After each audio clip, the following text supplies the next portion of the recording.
Hello, I'm Lisa Burkhart Worley, and welcome to Pop Talk, the show where you never know what topics might pop up.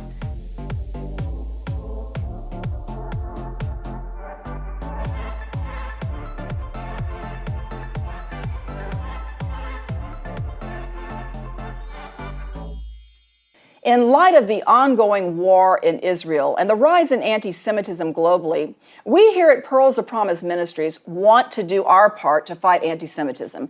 We continue to pray for those affected by the war, and we also want to fight Holocaust denial, which is also occurring. We do not want anyone to forget the horrors of the Holocaust, where 6 million Jews were killed during World War II at the hands of the Nazi regime. Today, we will interview an extremely interesting woman who was the daughter of Holocaust survivors, and she's written a book about her life in the shadow of the Holocaust. But before we introduce her, say hello to our co-hosts, Renee Rollins and Michelle Burton. Hey, guys. Hey, everybody. Good to see you all. Well, our guest today is Anna Salton Eisen. Anna is the co-author of this book, Pillar of Salt, A Daughter's Life in the Shadow of the Holocaust. She co-authored the book with her son, Aaron Eisen, and the two of them have also co-produced a documentary also about the Holocaust called In My Father's Words. Anna has done extensive research on the Holocaust, and she served as a docent for the Dallas Memorial Center for Holocaust Studies. It's now the Dallas Holocaust and Human Rights Museum. She has conducted Holocaust survivor interviews for the USC Shoah Foundation. She's also a licensed social worker specializing in mental health and trauma. So we're so glad to have you on Pop Talk, Anna, and I just felt like we were fast friends when we first met, and we had some lunch with you and Aaron. It's just so exciting to have you on the show.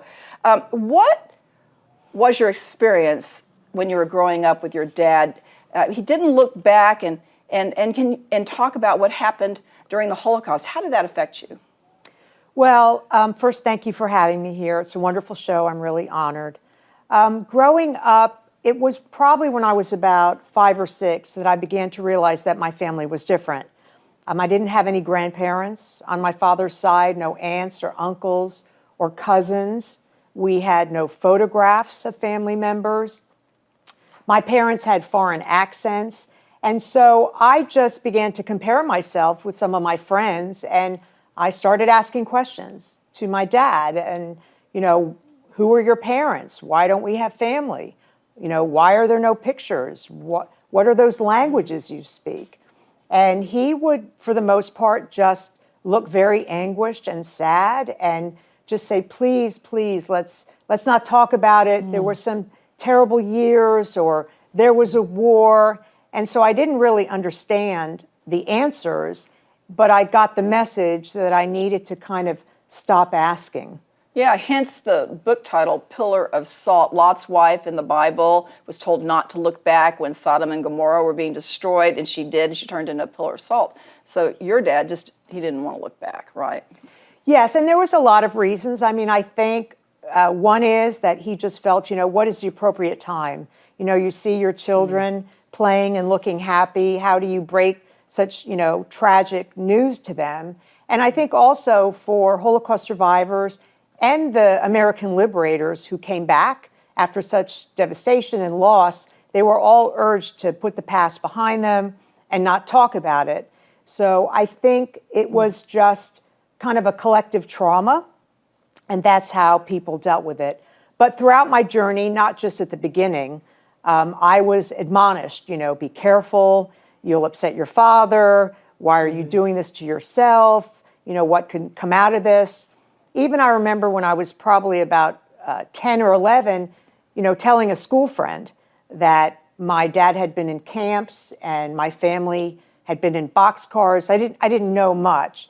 But then the mother approached me separately and said, don't ever talk about that again. So I got the message that I had to keep quiet. And then in my family, there was just silence, but there was also unspoken grief.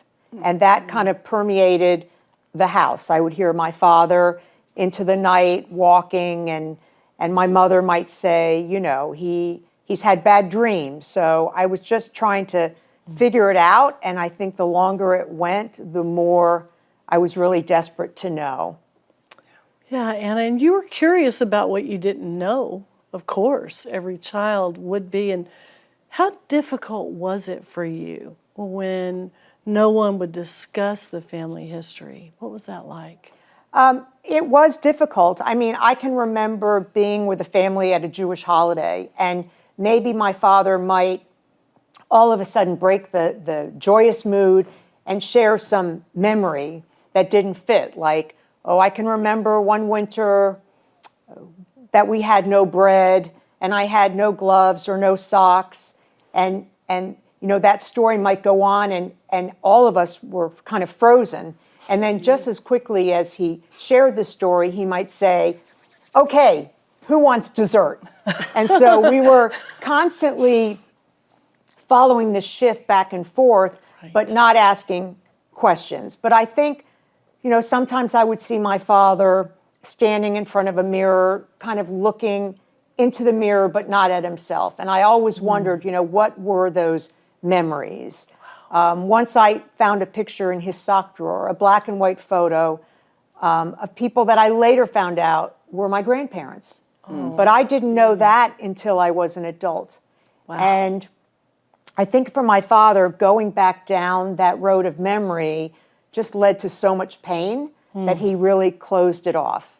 Yes. And even both my parents, I didn't even know their real names until much later in my life.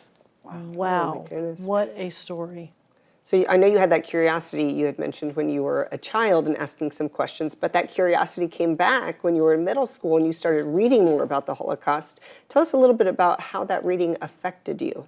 Well, I remember going into the school, this is back when they had the card catalogs, Yes. and looking up World War II. And I found a book on the shelf, and in the back were some black and white photos of piles of bodies being bulldozed after the liberation of a camp. And I wondered, is this the secret? Is this my family? And how much more is there that I don't know? But I didn't speak of that.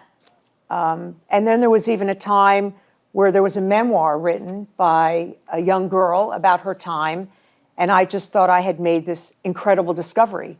And I took the book home and hid it. I didn't want my parents to know that I even wanted to know.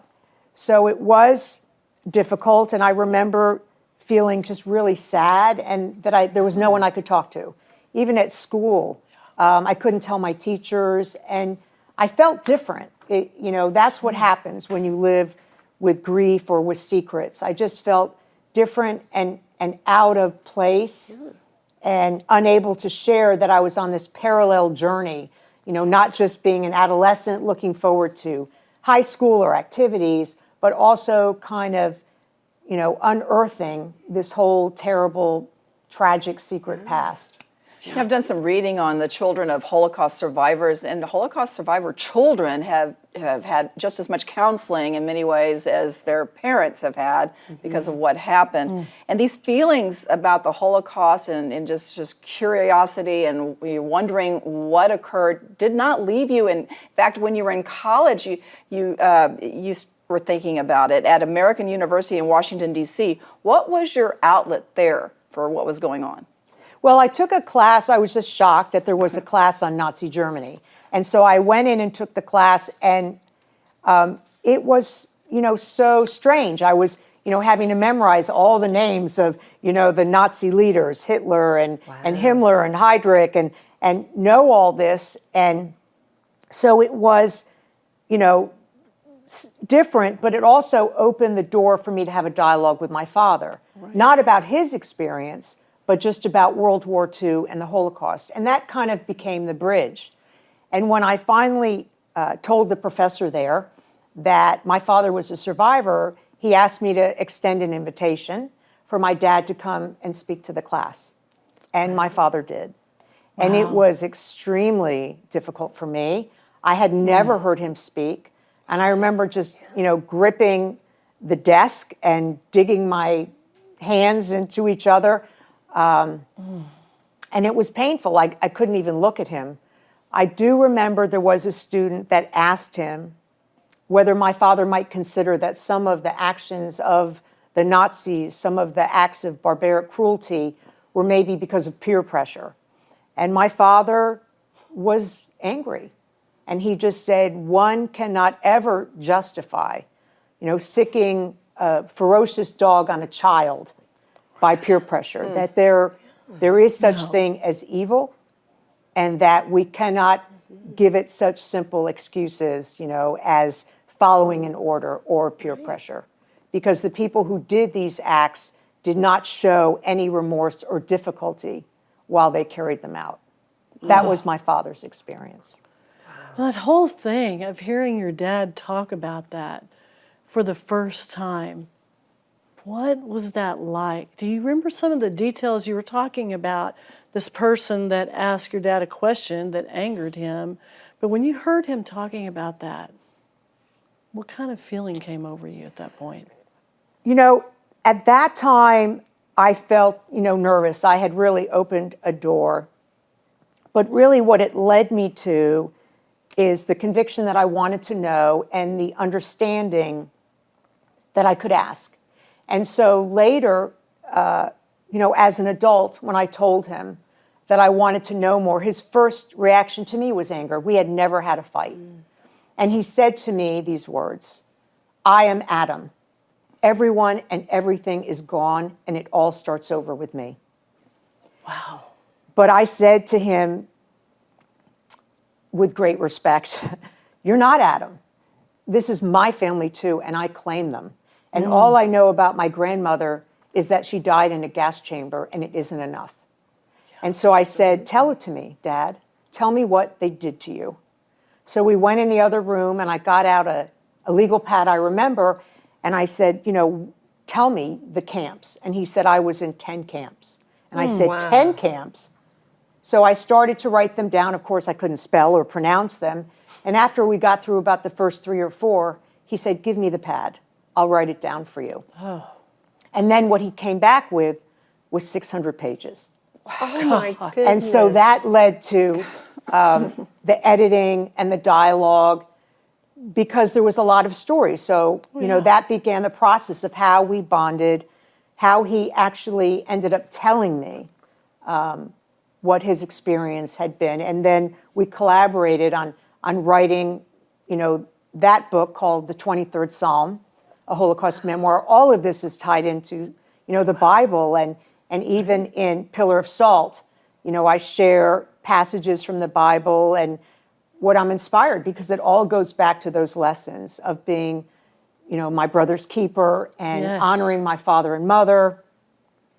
Thou shalt not kill. I mean, so much of it was like understanding how people could do this, but also understanding what our role and my role could be in helping to help him heal and find love in life after this. Yeah, I was just going to say, it must have been really healing for both of you, for him to write all that down. I have a feeling it was just closed in and bottled up inside of him, and to be able to, I know writing is therapeutic for myself. Yes. I love to write because it just gets those emotions out. So I know that was just a good experience for him. Well, and I saw that when I was doing the Holocaust interviews, that I would ask people the story, and many of them had never spoken, and it was so emotional. And I felt such an honor to take on that story. And then I realized I didn't want to learn my father's story on a tape. I didn't want some stranger. I wanted it to be me. I wanted to be at his knee and for him to tell me his own story and the story of my family and my people. And so that's where I went with it. And then that led, of course, to our journey back to Poland. That takes a lot of courage just to, for your dad and you as well, because you want to hear that firsthand from your father and not from somebody else. So, and speaking of courage, I know that you eventually got the courage to ask your dad to go back with you to Poland, where you and your mother, where him and your mother went. And they were in these concentration camps, firsthand had this experience. And did you feel like this was a healing process once you were able to go back there and really experience that together? How did you feel? Yeah, when I came back, people would say, "How was the trip?" And it was hard because it really wasn't a vacation. Right. I tell people it's kind of like the experience you get when you go to a cemetery to visit family. You go with a solemn feeling. You know that it will be sad and it will stir up emotions, but that also that you are doing what you need to do. It's honorable, it's important. You're showing your love by going back. And so we went back, and it was difficult to go to these places, but then there were also magical moments, perhaps in the evening, you know, sitting at a cafe, on the first trip with my brothers and parents, on the subsequent trip with my children, and just sitting in a beautiful cafe with a bowl of soup or, you know, and my father, I could see him sit back and feel like I lived. I am here with my family. And so it was that moment, it was like he was re-experiencing the miracle of liberation over and over again. So each day was so full of loss, but also full of hope and love. Can't even imagine what that must have been like. And you speak in detail about a couple of the sites you visited. And so can you just share a little bit more specifics about the most impactful places that you went on that journey? I would say there were three most impactful things. First was going to the place where he had been in the ghetto, because this is where he began to tell the story about all the people from different towns who came together. And that was also the place where his parents, along with 23,000 other Jews, were put on the boxcars. And my father and his brother, with just a group of 500, were kept behind. So that was understanding this whole process of separation, segregation, isolation, identification. But it was also the place where he parted from his parents. And that was such a tragic moment. I would say next was going to both of their hometowns. We went to where my mother was from, and, you know, she didn't remember much, everything had changed, but we went to my father's town, and he met there someone who knew his family. We were the first Jews to return. And then we actually went to his house, and, you know, the man welcomed us in. He had turned it into a boarding house, but I found myself standing in my grandmother's kitchen. And I never knew her, and I realized that I could love someone. Like other people were able to say, oh, my great-great-grandparents came from Ireland, that I was able to claim these people, indeed, even though they're people who I'd never met. It was my family history and legacy. And then we returned to Belzhytz, one of 6 extermination camps, where the people from both of my parents' towns, all of my family had gone and perished. It was an extermination camp, only open 11 months, where more than 500,000 people were taken off trains and gassed, typically on the same day they arrived. So going back with my father, it was the first time he visited there. On the first time we happened to arrive on a day where they were officially excavating the concentration camp. So there were archaeologists there who gave us a tour and said to my father, this here clearing in the woods, this is where your family would be buried in mass graves. So it was so powerful, but I felt like we were completing something that needed to be done in order for my father to really open up and also close that door on some of those memories. Yeah. How did you feel after all of that, after the trip? And was it at that point that you actually decided to write Pillar of Salt? So when I was growing up, I didn't know anything. And it was really taking my children, especially my son Aaron, who is a writer, co-author, film producer. And, you know, I made the decision. So when he was entering 6th grade, he read my father's memoir. When he graduated high school, we took him on a trip with my parents, which was such a rare thing, such a blessing that he could hear firsthand from my parents. And it really changed the trajectory of all of my life and my father's. I think that a lot of people who experience bullying, you know, we call them victims. But people who have experienced the Holocaust or things like cancer, we call them survivors, because we recognize and honor their strength, their challenge, their courage. Right. And so I think for my father, when he began speaking, and I traveled with him after the books came out, and people would come up and say, thank you for sharing your story. That he changed. He became a survivor. People learned what he had been through. And I think that integration of your struggle, of your past, is really how trauma is healed. And it is the job for the rest of us to be a silent witness and supportive and allow those people to tell their story. Yes. And so that's how I kind of blended what I learned in therapy. And I think it's what drove me to therapy. I was always so grateful to the American soldiers. My father was liberated by the 504th of the 82nd Airborne. So I had been a huge volunteer at the USO. I wanted to thank every American soldier that came through our doors. And it was by working with the Wounded Warriors that I realized that I wanted to do more. So that's what really drove me to go back to graduate school, to get my master's, so that I could really work with people in their trauma and pain, and felt that I was competent to do so, not just, being friendly. So it's all kind of come together and led to this path. And now, of course, what we see going on, 50% of young people 18 to 24 think the Holocaust was a myth. That's right. 23 states have a mandate. So we are traveling all over the country, working with the Texas Holocaust Commission, the state of Maine, Louisiana, Tennessee, and providing Holocaust education. Yes, And so important. that's why we're making the film as well, because not only does it tell the story, but it gives people a chance to meet my father. And the way that he tells it, in a gentle way, in a personable way, I want to share that connection, that relationship with other people. Powerful. Yes, that is so cool that you're actually doing that, because I know a lot of times it's coming out of all of the history books. So you bringing that back in a different way is so powerful. And I love that. So writing your book required your dad to write his book. Is that correct? And then what was that like going through his memoirs? And did this draw you guys closer together? Yes, it did. I mean, when I was living in Texas and he was not, and so we would talk on the phone and I might read a chapter, and I remember saying to him, you're talking about the time before you parted with your parents, and your mom, my grandmother's in the kitchen, but I don't see her. I can't feel her presence.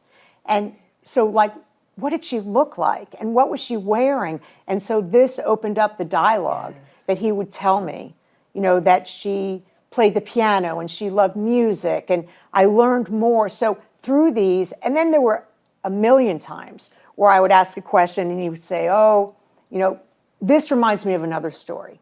And those stories that came out through our engagement are the ones that were really the most powerful in the book.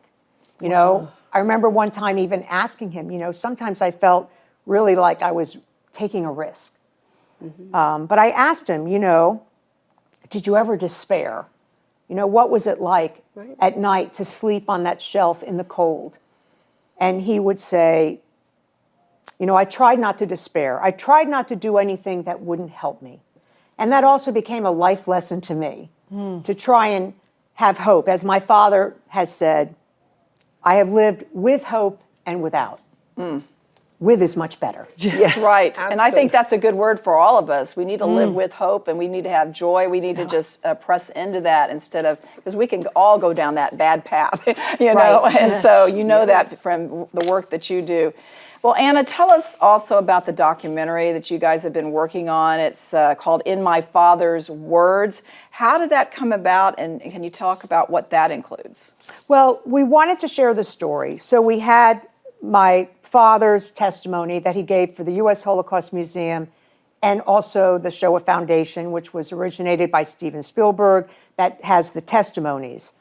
And then my son, who is a great archivist and researcher, we began collecting from, my father was in 10 concentration camps in Germany, Poland, and France. Wow. So we have photographs. We have from the archives the original lists from some of the camps in Germany and France in the original handwriting with my father's name and prisoner numbers. So we have photographs, and we have unseen original footage of Jews in the ghetto, of Jews in the concentration camp.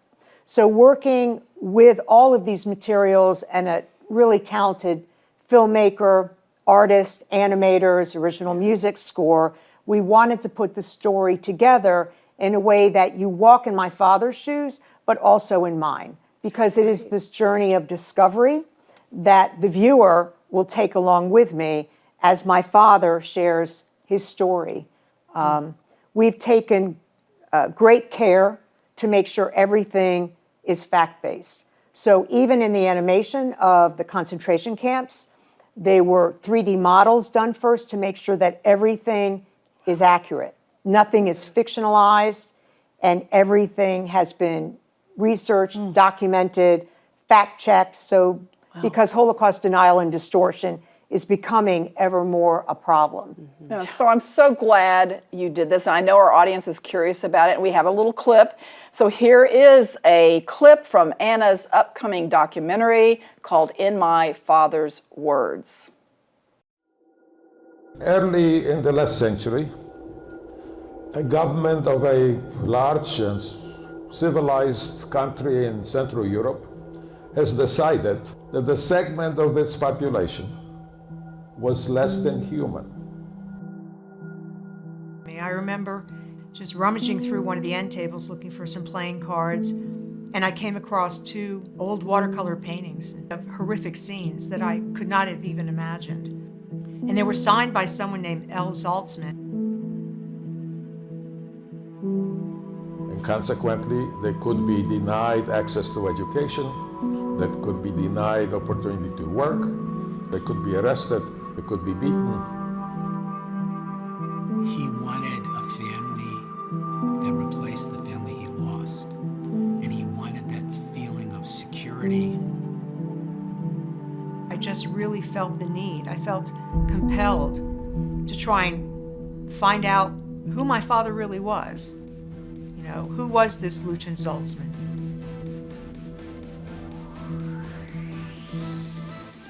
Well, Anna, I just cannot wait to see that. It's going to be an incredible piece. I'm so glad you did it. I'm so glad that you've done the work that you have done to preserve your father and your mother's stories, but also how you're fighting Holocaust denial, which is my heart. I know it's their heart as well.